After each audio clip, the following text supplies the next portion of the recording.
ಬೆಳಗಾವಿ ಚಲೋ ಅಲೆಮಾರಿಗಳ ಹೋರಾಟ ಕುರಿತು ಶ್ರೀಮಾನ್ ಸಣ್ಣಮಾರೆಪ್ಪ ರಾಜ್ಯ ಅಧ್ಯಕ್ಷರು ಬುಡುಗಜಂಗಮ ಕ್ಷೇಮ ಅಭಿವೃದ್ಧಿ ಸಂಘದ ಅಧ್ಯಕ್ಷರು ಇವರು ಹಾಗೂ ಇವರ ಸಮುದಾಯದ ಮುಖಂಡರು ಹಾಗೂ ಇತರ ಸಮುದಾಯದ ಮುಖಂಡರೊಂದಿಗೆ ಪತ್ರಿಕಾಗೋಷ್ಠಿಯನ್ನು ನಡೆಸಿ ಈ ಬೆಳಗಾವಿ ಚಲೋ ವಿಷಯದ ಬಗ್ಗೆ ಮಾತನಾಡಿದ್ದಾರೆ. ಬನ್ನಿ ನೀವು ಎಲ್ಲರೂ ಸೇರಿ ಅವರು ಏನು ಹೇಳಿದರು ಅನ್ನೋದು ತಿಳ್ಕೊಳ್ಳೋಣ. ಧನ್ಯವಾದ.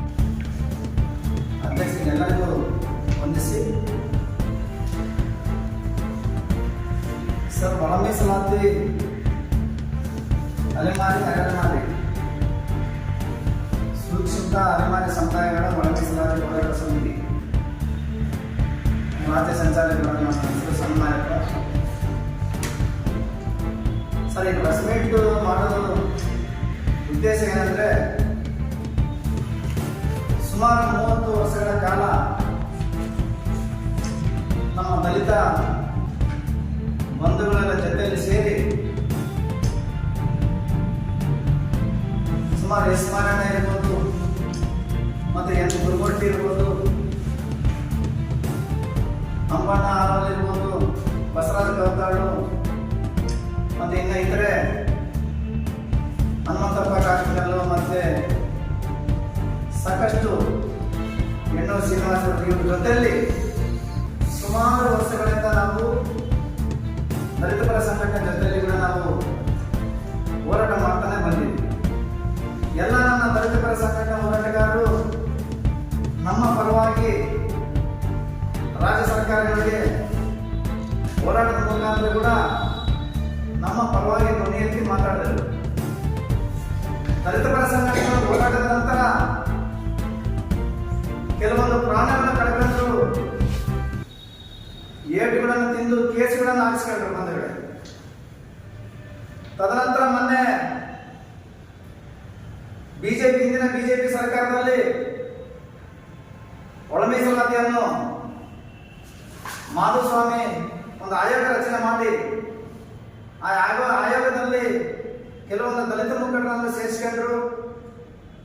ಆ ಸಂದರ್ಭದಲ್ಲಿ ಕೂಡ ಅಲೆಮಾರಿಗಳ ಮುಖಂಡರನ್ನು ಯಾರಿಗೂ ಕರೀಲಾರ್ತಾನೆ, ಯಾರಿಗೂ ಗಮನಕ್ಕೆ ತರದೆ ಆ ಸಮಿತಿಯಲ್ಲಿ 49 ಅಲೆಮಾರಿ ಸಮುದಾಯಗಳು ಮತ್ತು ಎಡಗೈ ಬಲಗೈ ಸಮುದಾಯಗಳು 40 ಸಮುದಾಯಗಳು ಸೇರಿಸಿ 89 ಸಮುದಾಯಗಳಿಗೆ 1% ಅನ್ನು ಘೋಷಣೆ ಮಾಡಿ ಅದರ ಮುಖಾಂತರ ಕೇಂದ್ರ ಸರ್ಕಾರಕ್ಕೆ ಕಳಿಸಿಕೊಟ್ಟಿದ್ರು ಬಂಧುಗಳು. ಅದಾದ ನಂತರ ಮತ್ತು ದಲಿತರ ಸಂಘಟನೆ ಜೊತೆಯಲ್ಲಿ ಸೇರಿಕೊಂಡು ನಾವು ಅಲೆಮಾರಿಗಳು ಕೂಡ ಹೋರಾಟ ಮಾಡಿದ್ವಿ. ಸ್ವಾಮಿ, ನಾವು ಅಲೆಮಾರಿಗಳು 49 ಸಮುದಾಯಗಳು ಮಾತ್ರ ನಾವು ಇದ್ದೀವಿ. ನಾವು ಯಾವುದೋ ಜಾಗದಲ್ಲಿ ಟೆಂಟ್ ಹಾಕೊಂಡು ಊರೂರು ಭಿಕ್ಷೆ ಬೇಡಿ ಗುಡಿ ಗುಂಡಾರಗಳಲ್ಲಿ ಬಸ್ ಸ್ಟ್ಯಾಂಡ್ ಪಕ್ಕದಲ್ಲಿ ಸಿಂಧಿ ಹಾಯಿಸ್ತಾ ಭಿಕ್ಷೆ ಬೇಡ್ತಾ ಮತ್ತು ನಮ್ಮ ಸಮುದಾಯಗಳ ಕಲೆಗಳ ಮುಖಾಂತರ ನಮ್ಮ ಹೊಟ್ಟೆಪಾಡಿಗಾಗಿ ಜೀವನ ಮಾಡ್ಕೊಂತ ಬರ್ತಿದ್ದೀವಿ ರಾಜ್ಯದಲ್ಲಿ. ಹಾಗಾಗಿ ನಮಗೆ 1% ಅನ್ನು ಕೊಟ್ಟು ಆ 1% ಜೊತೆಗೆ ಮತ್ತೆ ಎಡಗೈ ಬಲಗೈ ಸಮುದಾಯಗಳು ಸೇರಿಸಿ ನಮಗೆ ಮತ್ತೆ ಧ್ವನಿಯಿಂದ ಸಮುದಾಯಗಳಿಗೆ ತಾವು ಇವತ್ತೇನೋ ನಮಗೆ ಗೊಂದಲಕ್ಕೆ ಈಡು ಮಾಡಿದ್ರೆ ಅಂತೇಳಿ ನಾವು ಹೋರಾಟ ಮಾಡಿದಾಗ ಮಾಡ್ತಾನೆ ಬರ್ತಾ ಇದ್ದೀವಿ. ತದನಂತರ ಸುಪ್ರೀಂ ಕೋರ್ಟ್ ಆದೇಶವನ್ನು ಆಗಸ್ಟ್ 1ನೇ ತಾರೀಕು 7 ಸದಸ್ಯರ ಪೀಠ ಚಂದ್ರಚೂಡ್ ಅವರ ನ್ಯಾಯಮೂರ್ತಿಗಳ ಸಮೀಕ್ಷಮದಲ್ಲಿ ಆಯಾ ರಾಜ್ಯಕ್ಕೆ ಸಂಬಂಧಪಟ್ಟ ಹಾಗೆ ಒಳ ಮೀಸಲಾತಿಯನ್ನು ಜಾರಿ ಮಾಡಬೇಕು. ಒಳ ಮೀಸಲಾತಿ ಜಾರಿ ಮಾಡೋದ್ರ ಜೊತೆಗೆ ಆಯಾ ಸಮುದಾಯಗಳ ಜನಸಂಖ್ಯೆಯ ಆಧಾರದ ಮೇಲೆ ಯಾವ ಸಮುದಾಯಗಳು ಕಟ್ಟಕಡೆಯಲ್ಲಿ ಇದಾವೋ ಆ ಸಮುದಾಯಗಳಿಗೆ ನ್ಯಾಯ ಸಿಗುವಂತಾಗಬೇಕಂತ ಹೇಳಿ ನ್ಯಾಯಮೂರ್ತಿಗಳು ಆಯಾ ರಾಜ್ಯಕ್ಕೆ ಸಂಬಂಧಪಟ್ಟಾಗೆ ಇವತ್ತಿಗೆ 120 ದಿವಸ ಆಯಿತು ಆ ನ್ಯಾಯಮೂರ್ತಿಗಳು ಒಂದು ಆದೇಶ ಹೊರಡಿಸಿ. ಸ್ವಾಮಿ, ಇಲ್ಲಿವರೆಗೆ ಆಯ್ತು ಕೂಡ ನಮ್ಮ ಸರ್ಕಾರ ಯಾವುದೇ ಕ್ರಮ ಜರುಗಿಸಿಲ್ಲ. ಅದನ್ನ ಆದೇಶ ಪ್ರತಿಯನ್ನು ನೋಡದೇನೆ ಆ ಸುಪ್ರೀಂ ಕೋರ್ಟ್ ಆದೇಶವನ್ನು ಕೂಡ ಈ ರಾಜ್ಯ ಸರ್ಕಾರ ಉಲ್ಲಂಘನೆ ಮಾಡಿ ತದನಂತರ ಮತ್ತೆ ದಲಿತ ಪರ ಸಂಘಟನೆಗಳು ಹೋರಾಟ ಮಾಡಿದ ನಂತರ ತಾವು ಮತ್ತೆ ಒಂದು ತರಾತುರಿಯಲ್ಲಿ ಒಂದು ಕಮಿಟಿ ರಚನೆ ಮಾಡಿ ಅದರಲ್ಲಿ ಕೂಡ ನಿವೃತ್ತಿ ನ್ಯಾಯಮೂರ್ತಿಗಳ ನಾಗಮೋಹನ್ ದಾಸ್ ಅವರಿಗೆ ಒಂದು ಆಯೋಗವನ್ನು ರಚನೆ ಮಾಡಿ ತರಾತುರಿಯಲ್ಲಿ 3 ತಿಂಗಳ ಒಳಗಾಗಿ ಆ ಜನಸಂಖ್ಯೆಯ ಆಧಾರದ ಮೇಲೆ ಸಮುದಾಯಗಳ ಆಧಾರದ ಮೇಲೆ ತಾವು ಸರ್ಕಾರಕ್ಕೆ ವರದಿ ಕೊಟ್ಟ ನಂತರ ನಾವು ಅವತ್ತು ಒಳ ಮೀಸಲಾತಿ ಜಾರಿ ಮಾಡ್ತೀವಿ ಅಂತೇಳಿ ಈ ರಾಜ್ಯ ಸರ್ಕಾರ ಸನ್ಮಾನ್ಯ ಸಿದ್ದರಾಮಯ್ಯ ನೇತೃತ್ವದಲ್ಲಿ ಒಂದು ಆದೇಶ ಮಾಡ್ತಾರೆ ನಾಗಮೋಹನ್ ದಾಸ್ ಅವರಿಗೆ. ಹಾಗಾಗಿ ನಾವೇನ್ ಮಾಡ್ತಾ ಇದ್ವಿ ಅಲೆಮಾರಿಗಳು ಇವತ್ತು ಎಷ್ಟು ದಿವಸ ನಾವು ಇನ್ನೊಬ್ಬರ ಮನೆಯಲ್ಲಿ ನಾವು ಭಿಕ್ಷೆ ಬೇಡಿ ತಿನ್ಬೇಕು? ರಾಜ್ಯದಲ್ಲಿ ನಮಗೆ ಸಾಕಷ್ಟು ಜಾತಿ ಪ್ರಮಾಣ ಪತ್ರಗಳ ಇವತ್ತು ಸಮಸ್ಯೆ ಇದೆ. ಹಾಗಾಗಿ ನಾವು ರಾಜ್ಯ ಸರ್ಕಾರಕ್ಕೆ ನಮ್ಮ ಬೇಡಿಕೆ ಇಡಬೇಕಂತೇಳಿ ನಾವೆಲ್ಲ ನಮ್ಮ 49 ಸಮುದಾಯಗಳ ಮುಖಂಡರು ಸೇರಿ ಒಂದು ಒಳ ಮೀಸಲಾತಿ ಹೋರಾಟ ಸಮಿತಿಯನ್ನು ಕಟ್ಟಿಕೊಂಡು ಮಾನ್ಯ ನಾಗಮೋಹನ್ ದಾಸ್ ಅವರಿಗೆ ಒಂದು ವರದಿ ಕೊಟ್ಟಿವಿ ಮತ್ತು ಸರ್ಕಾರಕ್ಕೆ ಕೂಡ ನಮ್ಮ ಬೇಡಿಕೆ ಸಲ್ಲಿಸಬೇಕಂತೇಳಿ ನಮ್ಮ ನಾಯಕರು ಸೇರಿಕೊಂಡು ಇದನ್ನ ಮುಂದಾಳತ್ವ ವಹಿಸಿದಂತ ವೀರೇಶ ವಕೀಲರು ಮತ್ತು ಚಾವಡಿ ಲೋಕೇಶ್ ಅಂತೇಳಿ ಅದರಲ್ಲಿ ನಾನು ಒಬ್ಬರು ಇನ್ನ ಉಳಿದ ಸಮುದಾಯಗಳ ಮುಖಂಡರೆಲ್ಲ ಸೇರಿಕೊಂಡು ಒಂದು ಅಧಿವೇಶನ ನಡೆಯುವಂಥ ಸಂದರ್ಭದಲ್ಲಿ ನಾವೆಲ್ಲರೂ ಸೇರಿಕೊಂಡು ನಮ್ಮ ವೇಷಭೂಷಣಗಳ ಜೊತೆಗೆ ಆ ರಾಜ್ಯ ಸರ್ಕಾರಕ್ಕೆ ನಾವು ಮನವಿ ಪತ್ರ ಕೊಟ್ಟು ಅದೇ ರೀತಿ ನಾಗಮೋಹನ್ ದಾಸ್ ಅವರು ಕೂಡ ಮನವಿ ಪತ್ರ ಕೊಟ್ಟು ಜನಸಂಖ್ಯೆದ ಆಧಾರದ ಮೇಲೆ ಕೊಡ್ತಿರೋ ಇಲ್ಲ ನಾವು ಮೀಸಲಾತಿಯಿಂದ ದೂರ ಇದ್ದೀವಿ ಇಷ್ಟು ವರ್ಷಗಳ ಕಾಲ, ಅದನ್ನಾல ನಾವು ಕಟ್ಟಕಡೆ ವ್ಯಕ್ತಿಗಳನ್ನು ನೋಡಿ ಇಲ್ಲ ನಮ್ಮಿಂದ ಭಿಕ್ಷೆ ಬೇಡಿ ತಿನ್ನೋರು ಯಾರಾದ್ರೂ ಇದಾರೆ ಇವತ್ತು, ದಲಿತರು ಇರ್ಬೋದು, ಇನ್ನ ಬೇರೆ ಬೇರೆ ಸಮುದಾಯಗಳು ಇರ್ಬೋದು, ಅವರೆಲ್ಲರೂ ಭಿಕ್ಷೆ ಬೇಡಿ ಊಟ ಮಾಡಿಲ್ಲ. ನಾವೇ ಇನ್ನೊಬ್ಬರು ಎಂಜಲನ್ನ ತಿಂದು ಊಟ ಮಾಡಿ ಬದುಕ್ತಿರೋಂಥ ಸಮುದಾಯಗಳು ನಾವಿದ್ದೀವಿ. ನಮಗೆ ಹೆಚ್ಚಿನ ಆದ್ಯತೆ ಕೊಡ್ಬೇಕಂತೇಳಿ ನಾಳೆ ನಡೆಯುವ ಈಗ ನಡೀತಿರುವಂತ ಅಧಿವೇಶನದಲ್ಲಿ ಇಡೀ ರಾಜ್ಯಾದ್ಯಂತ ನಮ್ಮ ಸಮುದಾಯಗಳನ್ನು ಸೇರಿಕೊಂಡು ನಮ್ಮ ಬೇಡಿಕೆಯನ್ನು ಈಡೇರಿಸಬೇಕಂತೇಳಿ ರಾಜ್ಯ ಸರ್ಕಾರಕ್ಕೂ ಮತ್ತು ಮಾನ್ಯ ಮುಖ್ಯಮಂತ್ರಿಗಳಿಗೆ ಮನವಿ ಕೊಡೋದಕ್ಕೆ ನಾವು ತಯಾರಾಗಿ ರಾಜ್ಯಾದ್ಯಂತ ನಾವು ಹೋರಾಟ ಮಾಡಿ ನಮ್ಮ ವೇಷಭೂಷಣೆಗಳು ಕಲೆಗಳನ್ನು ತೋರಿಸಿ 49 ಸಮುದಾಯಗಳ ಕಲೆಗಳು ತೋರಿಸಿ ಅದನ್ನು ಮಾಡಬೇಕನ್ನೋದು ನಮ್ಮ ಉದ್ದೇಶ ಇತ್ತು. ಹಾಗಾಗಿ ನಾವು ಇವತ್ತು ಪ್ರಯತ್ನ ಮಾಡಿಲ್ಲ. ನಾವೇ ಇನ್ನೊಬ್ಬರು ಎಂಜಲನ್ನ ತಿಂದು ಊಟ ಮಾಡಿ ಬದುಕ್ತಿರೋಂಥ ಸಮುದಾಯಗಳು ನಾವಿದ್ದೀವಿ. ನಮಗೆ ಹೆಚ್ಚಿನ ಆದ್ಯತೆ ಕೊಡ್ಬೇಕಂತೇಳಿ ನಾಳೆ ನಡೆಯುವ ಈಗ ನಡೀತಿರುವಂತ ಅಧಿವೇಶನದಲ್ಲಿ ಇಡೀ ರಾಜ್ಯಾದ್ಯಂತ ನಮ್ಮ ಸಮುದಾಯಗಳನ್ನು ಸೇರಿಕೊಂಡು ನಮ್ಮ ಬೇಡಿಕೆಯನ್ನು ಈಡೇರಿಸಬೇಕಂತೇಳಿ ರಾಜ್ಯ ಸರ್ಕಾರಕ್ಕೂ ಮತ್ತು ಮಾನ್ಯ ಮುಖ್ಯಮಂತ್ರಿಗಳಿಗೆ ಮನವಿ ಕೊಡೋದಕ್ಕೆ ನಾವು ತಯಾರಾಗಿ ರಾಜ್ಯಾದ್ಯಂತ ನಾವು ಹೋರಾಟ ಮಾಡಿ ನಮ್ಮ ವೇಷಭೂಷಣೆಗಳು ಕಲೆಗಳನ್ನು ತೋರಿಸಿ 49 ಸಮುದಾಯಗಳ ಕಲೆಗಳು ತೋರಿಸಿ ಅದನ್ನು ಮಾಡಬೇಕನ್ನೋದು ನಮ್ಮ ಉದ್ದೇಶ ಇತ್ತು. ಹಾಗಾಗಿ ನಾವು ಇವತ್ತು ಪ್ರೆಸ್ ಮೀಟ್ ಕರೆದಿರೋದು. ಸರ್, ಸ್ವಾತಂತ್ರ್ಯ ಬಂದು ಇಷ್ಟು ವರ್ಷ ಆಯ್ತು, 78 ವರ್ಷ ಕಳೆದ್ರೆ ಸುತ್ತ ನಮ್ಮವರು ರಾಜ್ಯದಲ್ಲಿ 49 ಸಮುದಾಯಗಳು ಸೇರಿದ್ರೆ ಬೆರಳಿನಕ್ಕಷ್ಟೇ ನಾವು ಅಧಿಕಾರಿಗಳಾಗಿರೋದು, ಸಣ್ಣ ಪುಟ್ಟ ಹುದ್ದೆಗಳಿಗೆ ಹೋಗಿರೋದು. ಅದರಲ್ಲಿ ಕೂಡ ನಾವು ಯಾರೋ ಒಬ್ಬ MLA ಇಲ್ಲ, ನಮ್ಮಲ್ಲಿ ಯಾವೊಬ್ಬ ಸದಸ್ಯರಿಲ್ಲ. ಕರ್ನಾಟಕ ರಾಜ್ಯದಲ್ಲಿ ಯಾವತ್ತು ಗ್ರಾಮ ಪಂಚಾಯತ್ ಮೆಂಬರ್ಗಳು ನಾವು ಆಗಿಲ್ಲ, ಯಾವತ್ತೂ ಗ್ರಾಮ ಪಂಚಾಯತ್ ಅಧ್ಯಕ್ಷರುಗಳು ಆಗಕ್ಕೆ ನಾವು ಹೋಗಿಲ್ಲ ಸ್ವಾಮಿ. ಹಾಗಾಗಿ ಅತ್ಯಂತ ಕಟ್ಟಕಡೆ ವ್ಯಕ್ತಿಗಳು ನಾವಿರೋದ್ರಿಂದ ನಮಗೆ ಹೆಚ್ಚಿನ ಆದ್ಯತೆ ಕೊಡ್ಬೇಕಂತೇಳಿ ಕರ್ನಾಟಕ ಸರ್ಕಾರಕ್ಕೆ ನಾವು ಮನವಿ ಮಾಡ್ತಾ ಇದ್ದೀವಿ. ಹಾಗೆ ನಾಗಮೋಹನ್ ದಾಸ್ ಅವರಿಗೆ ಕೂಡ ನಾವು ವರದಿ ಕೊಡ್ತಾ ಇದ್ದೀವಿ ಸರ್. ಹಾಗಾಗಿ ಕಳೆದ 70 ವರ್ಷಗಳ ಕಾಲ ನಾವು 30 ವರ್ಷಗಳ ಕಾಲ ಹೋರಾಟ ಮಾಡಿದಾಗ ನಮ್ಮ ನಾಯಕರು ಈ ಅಲೆಮಾರಿ ಕೋಶ ಹಾಕಬೇಕಾದ್ರೆ ಹಂಪಿ ಯೂನಿವರ್ಸಿಟಿ ಪ್ರೊಫೆಸರ್ ಆದ KM ಮೈತ್ರಿ ಅವರು ನಮ್ಮ ಪರವಾಗಿ ಎಷ್ಟೋ ಬುಕ್ಗಳನ್ನು ಬರೆದರು. ಈ ದೇಶಕ್ಕೆ, ಈ ನಾಡಿಗೆ ನಮ್ಮ ಪರಿಚಯ ಮಾಡಿಕೊಟ್ರು. ಅವರಿಗೂ ಕೂಡ ನಾವು ಈ ಸಂದರ್ಭದಲ್ಲಿ ಅಭಿನಂದನೆಗಳು ಸಲ್ಲಿಸ್ತಾ ಇದ್ದೀವಿ. ಹಾಗೆ ಜೊತೆಗೆ ಅಲೆಮಾರಿಗಳನ್ನು ಒಗ್ಗೂಡಿಸಿ ಇಂದಿನ ಆಯೋಗದ ಅಧ್ಯಕ್ಷರಾಗಿದ್ದು CS ದ್ವಾರಕನಾಥ್ ಅವರು ಕೂಡ ನಮ್ಮ ಅಲೆಮಾರಿಗಳ ಪರವಾಗಿ ಧ್ವನಿ ಎತ್ತಿ ಮಾತಾಡ್ತಾರೆ. ಅವರಿಗೂ ಕೂಡ ನಾವು ಹೇಳಬೇಕು, ಅಭಿನಂದನೆ ಸಲ್ಲಿಸಬೇಕು. ಹಾಗೆ ಇನ್ನೊಂದು ನಮ್ಮ ಸಂಘಟನೆಗೆ ಹಲವಾರು ವರ್ಷಗಳಿಂದ ಬಿ ನಾರಾಯಣರಾವ್ ಅವರು ನಮ್ಮ ಬುಡದೇರಿಸಿ ಹಳ್ಳಿ ತಿರುಗಿ ನಮಗೆ ಸಂಘಟನೆ ಮಾಡಿದ ದಿವಂಗತ ಬಿ ನಾರಾಯಣರಾವ್ ಅವರು ಕೂಡ, ಹಾಗೆ ನಮ್ಮ ಅಲೆಮಾರಿ ಒಕ್ಕೂಟ ಸ್ಥಾಪನೆ ಮಾಡಿ ಒಕ್ಕೂಟದ ಅಧ್ಯಕ್ಷರಾಗಿದ್ದರು, ಅವರು ಕೂಡ ದಿವಂಗತರಾದರು. ಬಸವರಾಜ್ ಅವರ ಇವರೆಲ್ಲರ ಶ್ರಮದಿಂದ, ನಮ್ಮೆಲ್ಲ ಅಲೆಮಾರಿ ನಾಯಕರ ಶ್ರಮದಿಂದ ಈ ರಾಜ್ಯದಲ್ಲಿ ಅಲೆಮಾರಿ ಕೋಶವನ್ನು ಇಂದಿನ 15ನೇ ಸಾಲಿನ ಸರ್ಕಾರ, ಸಿದ್ದರಾಮಯ್ಯ ಸರ್ಕಾರ ಇದ್ದು ಸಾಹೇಬರು ಅವತ್ತು ಅಲೆಮಾರಿಗಳು ಕೋಶ ಮಾಡಿದ್ರು.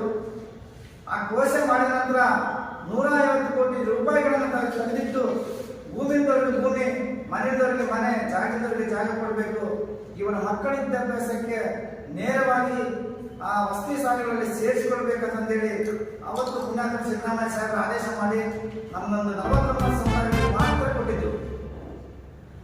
ಮೊನ್ನೆ ಹಿಂದಿನ ಸರ್ಕಾರದಲ್ಲಿ ಮತ್ತೆ ಅದೇ 2017-18ರಲ್ಲಿ ಕ್ವಶ್ಚನ್ ಕೊಡುವ ಸಮುದಾಯಗಳು ಬಲಿಷ್ಠವಾದ ಸಮುದಾಯ ಬಂದು ಈ ಪಟ್ಟಿಯಲ್ಲಿ ಅಲೆಮಾರಿ ಪಟ್ಟಿಯಲ್ಲಿ ಸೇರಿಕೊಂಡು ಇವತ್ತು ಅಲೆಮಾರಿ ನಿಗಮಕ್ಕೆ ಅವರೇ ಅಧ್ಯಕ್ಷರಾಗಿ ಇವತ್ತು ಇಡೀ ನಮ್ಮ 49 ಸಮುದಾಯಗಳ ಜನಸಂಖ್ಯೆ ಒಂದು ಭಾಗ ಇದ್ರೆ ಅವೆರಡೂ ಸಮುದಾಯಗಳೇ ಒಂದು ಭಾಗ ಇಟ್ಕೊಂಡು ಈಗಾಗಲೇ ಮುಂದುವರೆದ ಸಮುದಾಯಗಳು ಅವರು ಕೂಡ ಆ ಸಮುದಾಯಗಳು ಸೇರಿಕೊಂಡು ಇವತ್ತು ಅಲೆಮಾರಿ ನಿಗಮ ಅವರ ತಕ್ಕಿಗೆ ತಗೊಂಡು ಈ ಇದ್ದಂತ ಅಲೆಮಾರಿಗಳು ಸಣ್ಣ ಸಮುದಾಯಗಳು ಬಾಯಲ್ಲಿ ಮಣ್ಣಾಕಂತ ಕೆಲಸ ಆಗ್ತದೆ ಬಂಧುಗಳೇ. ಹಾಗಾಗಿ ಈ ಮುಂದಿನ ಅಧಿವೇಶನದಲ್ಲಿ ಕೂಡ ಅದನ್ನು ಕೂಡ ನಾವು ಈ ಮೆಮೊರಂಡಮ್ ಅಲ್ಲಿ ಕಾಣಿಸಿದ್ದೀವಿ. ಮುಂದಿನ ದಿನಮಾನಗಳಲ್ಲಿ ಈ 49 ಸಮುದಾಯಗಳು ಮಾತ್ರ ಅಲೆಮಾರಿ ನಿಗಮ ಮಾಡಬೇಕು. ನಿಗಮ ಮಾಡಿ ಈ 49 ಜಾತಿಗಳಿಗೆ ಮಾತ್ರ ಮೀಸಲಾತಿ ಕೊಡಬೇಕಂತ ಹೇಳಿ ಈ ರಾಜ್ಯ ಸರ್ಕಾರಕ್ಕೆ ನಾವು ಅಲೆಮಾರಿಗಳೆಲ್ಲ ಸೇರಿ ನಮ್ಮ ಹಕ್ಕು ಒತ್ತಾಯವನ್ನು ಮಾಡಿ ವಿಧಾನಸೌಧದಲ್ಲಿ ನಮ್ಮ ಕಲಾವಿದರ ಜೊತೆಗೆ ರಾಜ್ಯ ಸರ್ಕಾರಕ್ಕೆ ಮೆಮೊರಂಡಮ್ ಕೊಡ್ತಿದ್ದೀವಿ ಸರ್. ಹಾಗಾಗಿ ತಮಗೆ ಪತ್ರಿಕಾ ಮಾಧ್ಯಮ ಕರೆದು ನಮ್ಮ ವಿಷಯಗಳು ಮನಸ್ಸಿದೆ ಸರ್. ನಾನು ತಮ್ಮೆಲ್ಲರಿಗೂ ಧನ್ಯವಾದಗಳು ಅಂತ ನಾನು ನಮ್ಮ ಸಮಾಜದ ಸುಗಡಿಸಿದ ಸಮಾಜದ ಮುಖಂಡರು ಚಂದ್ರಶೇಖರಪ್ಪ ಅಂತ 2 ಮಾತು ಮಾತಾಡಬೇಕಂತೇಳಿ ನನ್ನ ಮನವಿ. ಪತ್ರಿಕಾ ಮಾಧ್ಯಮದವರಿಗೆ ಶರಣಾರ್ಥಿ. ಯಾಕಂದ್ರೆ ಕಟ್ಟ ಕಡೆ ತಾಸು ತುಳಿತಕ್ಕೊಳಗಾದ ಒಳಗಾದಂತಹ ಸಮುದಾಯ ಅಂದ್ರೆ ಅಲೆಮಾರಿಗಳು. ಅಲೆಮಾರಿಯಲ್ಲಿ ಏನಂದ್ರೆ ಅತಿ ಸೂಕ್ಷ್ಮ 49 ಸಮುದಾಯಗಳು ಇವತ್ತು ತಮ್ಮದೇ ಆದ ಕಲೆ, ಸಂಸ್ಕೃತಿ, ನಾಡಿನ ಸಂವರ್ಧಿತ ಉಳಿಸಿ ಬೆಳೆಸಿಕೊಂಡು ಪ್ರತಿಯೊಂದು ರಾಮಾಯಣ, ಮಹಾಭಾರತ, ಪುಣ್ಯಕಥೆ ಇಂಥವು ಬೀದಿಯಲ್ಲೇ ತಮ್ಮ ಕಲೆಯನ್ನು ತೋರಿಸಿ ಉಪಯೋಗಿಸುವಂತ ಸಮುದಾಯ ಅಂದ್ರೆ ಅದು ಅಲೆಮಾರಿ ಸಮುದಾಯ. ಅಲೆಮಾರಿ ಸಮುದಾಯದಲ್ಲಿ ಸುಡುಗಾಡು ಸಿದ್ಧ, ಚನ್ನದಾಸ, ಸಿಂಧುಳ್ಳ, ಶಿಡೆಕೆಟ್ಟ, ಆನಂತರ ಬುಡುವಿ ಜಂಗಮ, ಇನ್ನೂ ಇತರ ಅಲೆಮಾರಿ ಸಮುದಾಯಗಳು ಇವತ್ತು ತಮ್ಮ ಹೊಟ್ಟೆ ಉಪಜೀವನ ಪ್ರತಿಯೊಂದು ಸಮುದಾಯಗಳ ಮನೆ ಮುಂದೆ ಹೋಗಿ ತಮ್ಮ ಕಾಯಕ ರೀತಿಯಿಂದ ತಮ್ಮ ಧರ್ಮ ಭಿಕ್ಷಾಟನೆಯಿಂದ ಜೀವನ ಮಾಡುವಂಥ ಸಮುದಾಯಗಳು ಸುಮಾರು ಇಲ್ಲಿಗೆ ಸ್ವತಂತ್ರ ಸಿಕ್ಕಿ 75-76 ವರ್ಷಗಳು ಗತಿಸಿದರೂ ಇವತ್ತಿಗೆ ಆ ಸಮುದಾಯಗಳಲ್ಲಿ ಇವತ್ತಿಗೂ ಕೂಡ ಅಭಿವೃದ್ಧಿ ಕಾಣ್ತಾ ಇಲ್ಲ. ಆನಂತರ ಸರ್ಕಾರ ಒಂದು ಆಯೋಗದಲ್ಲಿ ನಮಗೆ 1% ಮೀಸಲಾತಿಯಿಂದ ಈ ಸುಮಾರು 49 ಸಮುದಾಯಗಳಿಗೆ ಇವತ್ತಿನ ದಿವಸ ಶಿಕ್ಷಣದಿಂದ ವಂಚಿತರಾಗಿದ್ದಾರೆ. ರಾಜಕೀಯವಾಗಿ, ಸಾಮಾಜಿಕವಾಗಿ, ಶೈಕ್ಷಣಿಕವಾಗಿ ಯಾವುದೇ ಇವತ್ತು ಅಭಿವೃದ್ಧಿ ಇಲ್ಲ. ಆನಂತರ ಎಲ್ಲ ಹಿಂದುಳಿದಂಥ ಸಮುದಾಯಗಳು ನಮ್ಮ ಸಮುದಾಯಗಳಿಗೆ ಸರ್ಕಾರಕ್ಕೆ ಇದೇ 15ನೇ ತಾರೀಕಿನಿಂದ ಡಿಸೆಂಬರ್ 18ರಂದು ಸುವರ್ಣಸೌಧ ಚಳಿಗಾಲ ಅಧಿವೇಶನದಲ್ಲಿ ಗಣ ಸರ್ಕಾರಕ್ಕೆ ಮಾನ್ಯ ಮುಖ್ಯಮಂತ್ರಿಗಳಿಗೆ ನಮ್ಮ ಇಡೀ 49 ಸಮುದಾಯಗಳು ಒಗ್ಗೂಡಿಕೊಂಡು ನಾವು ಮನವಿ ಸಲ್ಲಿಸ್ತೀವಿ.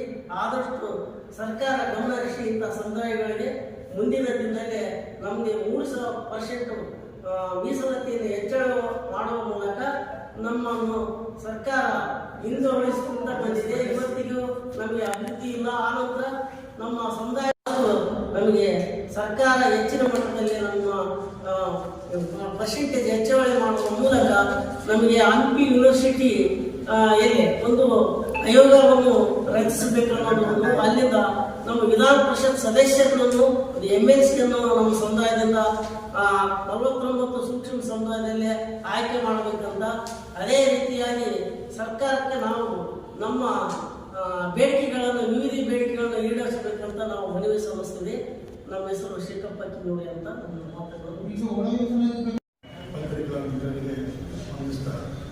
ಈ ಅಲೆಮಾರಿ ಮತ್ತು ಅಲೆಮಾರಿ ಸೂಕ್ಷ್ಮ ಅಂತ ಅತಿ ಸೂಕ್ಷ್ಮ ಜಾತಿಯ ಒಂದು ಸಮುದಾಯಗಳು ಇವರು ಏನಪ್ಪ ಅಂತಂದ್ರೆ ನಾವೆಲ್ಲ ಕಲಾವಿದರು, ಒಂದು ಹಗಲು ವೇಷ ಹಾಕುವಂತ, ಒಂದು ತಗೊಳ್ಗೊಂಬೆ ಕುಣಿಸುವಂತ, ಸುಮಾರು ಭಾರತೀಯ 100 ವರ್ಷದ ಸಂಸ್ಕೃತ ರಾಮಾಯಣ ಎಲ್ಲ ಯಾವುದೇ ಒಂದು ಚಲನಚಿತ್ರಗಳು ಇದಕ್ಕಿಂತ ಮುಂಚೆನೇ ಒಂದು ಪರದೆ ಮೇಲೆ ಗೊಂಬೆಗಳನ್ನು ಕುಣಿಸ್ಕೊಂತ ಊರೂರು ಅಲೆದಾಡ್ಕೊಂತ ಗುಡಿ ಗುಂಡಗಳಲ್ಲಿ ವಾಸ ಮಾಡ್ಕೊಂತ ಮಳೆಯಲ್ಲ ಅಂತಂದಾಗಲಿಕ್ಕೆ ಒಂದು ರಾಮಾಯಣದ ಕತೆ ತಗೊಳ್ಗೊಂಬೆ ಮೂಲಕ ಭಾರತ ಒಂದು ಮಳೆ ಬರ್ತಕ್ಕಂಥ ಪ್ರಸಂಗಗಳಿತ್ತು. ಅವೆಲ್ಲ ನಮ್ಮ ಅಲೆಮಾರಿ ಸಮುದಾಯದಲ್ಲಿ ಮಾತ್ರ ಕಾಣುತ್ತೆ, ಬೇರೆ ಸಮುದಾಯದಲ್ಲಿ ಎಲ್ಲೂ ಕಾಣಕ್ಕೆ ಸಿಗಲ್ಲ. ಅಂತ ಒಂದು ಸಮುದಾಯ ಭಾರತ ದೇಶದ ಸಂಸ್ಕೃತಿಯನ್ನು ಎತ್ತಿಕೊಟ್ಟಿರ್ತಕ್ಕಂಥ ಸಮುದಾಯ. ನಮಗೆಲ್ಲ ಗೊತ್ತಿರ್ತಕ್ಕಂಥ ಬೆಳಗಾವಿ ಇರ್ಬೋದು, ನಮ್ಮ ರಮೇಶ್ ಇರ್ಬೋದು, ಎಲ್ಲ ಹೆಸರಾಂತ ಕಲಾವಿದರು ಇದೇ ಅಲೆಮಾರಿ ಸಮುದಾಯದಲ್ಲಿ ಸಿಗೋದು. ಅದನ್ನ ಬಿಟ್ಟು ಬೇರೆ ಸಮುದಾಯ ಎಲ್ಲೂ ಸಿಗೋದು. ಅಂಥ ಸಮುದಾಯಗಳು ಇವತ್ತು ತುತ್ತು ಅನ್ನಕ್ಕ ಸರ್ಕಾರಕ್ಕೆ ಬೇಡ ಪರಿಸ್ಥಿತಿ ಬಂದಿದೆ. ಮಕ್ಕಳಿಗೆ ಸರಿಯಾದ ಶಿಕ್ಷಣ ಇಲ್ಲ, ಸರಿಯಾದ ಜಾತಿ ಪ್ರಮಾಣ ಪತ್ರ ಸಿಗ್ತಾ ಇಲ್ಲ. ಓದಬೇಕು, ಎಷ್ಟೋ ಓದಬೇಕಂತ ಎಲೆಮುಖಕಾಯಿ ಅಂತ ಎಷ್ಟೋ ಮಕ್ಕಳಿದ್ದಾರೆ ನಮ್ಮ ಮಲೆನಾಡು ಸಮುದಾಯ, ಸರಿಯಾದ ವ್ಯವಸ್ಥೆ ಸಿಗ್ತಾ ಇಲ್ಲ ಸರ್ಕಾರದಿಂದ. ಎಲ್ಲ ಉಳೋಪಾಲೆ ಆಗ್ತಾ ಇದೆ. ಒಂದು ಪರಿಷ್ಠ ಜಾತಿಯ ಒಂದು ಯಾವ್ದೋ ಒಂದು ಜಾತಿ ಪ್ರಮಾಣ ಪತ್ರ ತಗೋಬೇಕಂದ್ರೆ 100 ಪ್ರಶ್ನೆ. ಇದು ಎದಕ್ಕಾಗಿ ಯಾರು ಇಲ್ಲ ಈ ಪ್ರಮಾಣ ಬರಲ್ಲ, ಆ ಪ್ರಮಾಣ ಬರಲ್ಲ. ಅತಿ ಸಮುದಾಯ, ಅತಿ ಹಿಂದುಳಿದ ಸಮುದಾಯ ಅಂದ್ರೆ ನಾವೇ. ಅಲೆಮಾರಿ ಸಮುದಾಯ ಅಂದ್ರೆ ಇನ್ನೊಂದು ಸಮುದಾಯ ಕೆಳಗಡೆ ಭಿಕ್ಷಾ ಬೇಡ್ತಿದ್ದಂಥ ಸಮುದಾಯ ಯಾವ್ದು ಎಲ್ಲ ಕಾಲದಲ್ಲಿ ಮನೆಗೆ ಹೋಗಿ 2 ರೂಪಾಯಿ ಭಿಕ್ಷಾ ಬೇಡ್ಕೊಂತ ತಿಂದು ಈಗಿನ ಮಟ್ಟಿಗೆ ಸ್ವಲ್ಪ ಮಕ್ಕಳು ಓದಬೇಕು ಅಂತಂದು ಒಂದು ಮನಸ್ಸಲ್ಲಿದ್ದು ಯಾವುದೋ ಒಂದು ಮೊರಾರ್ಜಿ ದೇಸಾಯಿ ಒಂದು ಯಾವುದೋ ಒಂದು ಆಟಲ್ ಆಗಿರ್ಬೋದು, ಎಸ್ ಆಟಲ್ ಅಲ್ಲಿ ಹೋಗ್ಬೇಕಂತ ಸಡನ್ ಸಿಗ್ತಲ್ಲ. ನೀವು ಈ ಸಮುದಾಯದಲ್ಲ, ನಿಮ್ಗೆ ಪ್ರತಿಯೊಬ್ಬ ಅಧಿಕಾರಿಗಳು ಯಾವುದೋ ಒಂದು ತಾಲೂಕು ಆಫೀಸ್ನಲ್ಲಿ ಹೋಗಿ ಇಲ್ಲ ನಿಮ್ಗೆ ಈ ಇದ್ರಲ್ಲಿ ಬರಲ್ಲ, ನಿಮ್ದು ಹೆಸರಲ್ಲಿ ಬರಲ್ಲ, ನಿಮ್ಗೆ ಹೆಸರು ಬರ್ಬೇಕು ಅಂತ ಏನಕ್ಕೆ ಎಷ್ಟೋ ಹುಡುಗರು ಈ ಸ್ಕೂಲ್ ಹೋಗಿ ಪ್ರಶ್ನೆ ಕೇಳೋದನ್ನ ಸ್ಕೂಲ್ ಬಿಟ್ಟು ಈ ಚಿಂದಿ ಆರಿಸಿ ಕೆಲಸ ತಿಳ್ಬಿಡೋದು. ಸರ್ಕಾರದವರೇ ಉಡಾಫಿತ್ರ ಕೊಡ್ತಾರೆ ಸರ್ಕಾರದವರು. ಯಾಕಂದ್ರೆ ಈ ಸಮುದಾಯಗಳಿಗೆ ಬಲಿಷ್ಠವಾಗಿ ಯಾರೋ ಈ ಸಮುದಾಯಗಳು ರಾಜಕೀಯ ಪ್ರಾತಿನಿಧ್ಯ ಕೊಟ್ಟರೆ ಒಬ್ಬ ರಾಜಕೀಯ ವ್ಯಕ್ತಿ ಯಾರು ಇರ್ಬೋದು, ಸರ್ ಇಂಥ ಸಮುದಾಯಕ್ಕೆ ಅನ್ಯಾಯ ಆಗ್ತೀನಿ, ನಮ್ಮ ಸಮುದಾಯ ಇದ್ರೆ ಕೇಳ್ಬೋದು. ಈ ಸಮುದಾಯಕ್ಕೆ ಕೇಳೋದು ಯಾರು ಇಲ್ಲ. ಇನ್ನು ಮತ್ತೆ ಒಂದು ಎಲೆಕ್ಷನ್ ಮೂಮೆಂಟ್ಗೆ ಬರ್ತಾರ, ಒಂದು ಸ್ವಲ್ಪ ಓಟ್ ಹಾಕಿ ಒಂದು 70-75 ವರ್ಷ ಆಯಿತು, ಹಿಂಗೆ ಬದುಕ್ತಾ ಇದ್ದೀವಿ ಒಂದು ಗುರಿಯಲ್ಲಿ. ಈಗಲೂ ನಮಗೆ ನಿಮ್ಗೆ ಹೊರಗಡೆ ಕಾಣಿಸಿರ್ಬೋದು, ಬೈಪಾಸ್ ಟೆಂಟ್ ಹಾಕಿ ಜೀವನ ಮಾಡ್ತಿರೋದು ಎಲ್ಲ ಇನ್ವೆಸ್ಟಿಗೇಷನ್ ಮಾಡ್ತಾರೆ, ಬರ್ತಾರೆ, ಜನಗಣತಿ ಹೋಗ್ತಾರೆ. ಹಾಗಾಗಿ ಪೇಪರ್ ಹಿಂದೆ ಹೋಗ್ತಾರೆ. ಬಲಿಷ್ಠ ಸಮುದಾಯಗಳಿಗೆ ಮುಂಚೂಣಿ, ಸಣ್ಣ ಸಮುದಾಯಗಳು 49 ಜಾತಿ ಸಮುದಾಯಗಳು ಸೇರಿದ್ರು ಒಂದು 4-5 ಲಕ್ಷ ಜನಸಂಖ್ಯೆ ಸೇರೋದು ಕಷ್ಟ ಇಷ್ಟು. ಯಾಕಂದ್ರೆ ನನಗೆ ದುಡಿಮೆ ಇಲ್ಲ, ಎಲ್ಲ ಒಂದರೆ ಇರಬೇಕು, ದುಡಿಬೇಕು, ಮಕ್ಕಳು ಓದಿಸ್ಬೇಕು ಅನ್ನೋದು ಸರಿಯಾದ ವ್ಯವಸ್ಥೆ ಕೊಡ್ತಾರೆ. ಹಂಗಾಗಿ ಈ ಸರಿ ಎಲ್ಲ 49 ಜಾತಿಯ ಸಮುದಾಯದ ಅಲೆಮಾರಿ ಸಮುದಾಯಗಳು ಸೇರಿ ಈ ಬೆಳಗಾವಿ ದೇಶದಲ್ಲಿ ಮುಖ್ಯಮಂತ್ರಿ ಸಿದ್ದರಾಮಯ್ಯ ನಮ್ಮ ಕಷ್ಟಗಳನ್ನು 1% ಮೀಸಲಾತಿರೋದು 3% ಹೆಚ್ಚಳ ಮಾಡ್ತಾರೆ ಅಂತ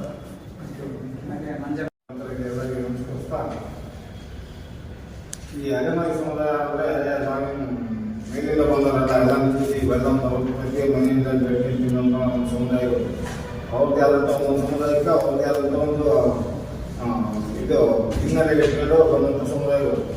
ನಮ್ಮ ಹಳ್ಳಿಜಿಗೆ ಅಂದಾಗ ಹಿನ್ನೆಲೆ ತಗೊಂಡು ಮನೆಗಳಿಗೆ ಹೋಗಿ ಆಟ ಆಡ್ತಾ ರಾಮಾಯಣ ಮಹಾಭಾರತ ಅಂತ ಒಂದು ಕಥೆಗಳನ್ನ ಹೇಳ್ತಾ ಬಂದಂಥದ್ದು. ಸುಳ್ಗಾಡ್ಸಿದ್ರು ಒಂದು ಅವ್ರಿಗೆ ಕೈ ಚಳವಳಿಯಿಂದ ಇದ್ರದ್ದೆಲ್ಲ ಅವರು ಅಭಿವೇಶಗಾರರು ಆ ಥರದ್ದೆಲ್ಲ ಒಂದು ಸಮುದಾಯಕ್ಕೆ ಒಂದು ಇದು ಇತಿಹಾಸ ಇದೆ. ಅದ್ರ ಜೊತೆಗೆ ಇವತ್ತು ಬೇರೆ ಬೇರೆ 70-75 ವರ್ಷ ಆದರೂ ಕೂಡ ಕೆಲವರಿಗೆ ಆಧಾರ್ ಕಾರ್ಡ್ ಇಲ್ಲ, ರೇಷನ್ ಕಾರ್ಡ್ ಇಲ್ಲ, ಆನಂತ ಒಂದು ಪರಿಸ್ಥಿತಿಯಲ್ಲಿ ಟೆಂಟಲ್ಲಿ ಬದುಕಂತ ಒಂದು ಸ್ಥಿತಿ ಎಲ್ಲರೂ ನೋಡಿದಾಗ ಸುಮ್ಮನೆ ವಾರನೇ ಹೋಗ್ಬಿಡೋದು ನಂತರ ಸರ್ಕಾರಗಳು ನಮ್ಮನ್ನು ಬಯಸ್ಕೊಳ್ತಾರೆ. ಬರೀ ಎಲೆಕ್ಷನ್ ಬಂದಾಗ ಅವರಿಗೆ ಅಷ್ಟೇ.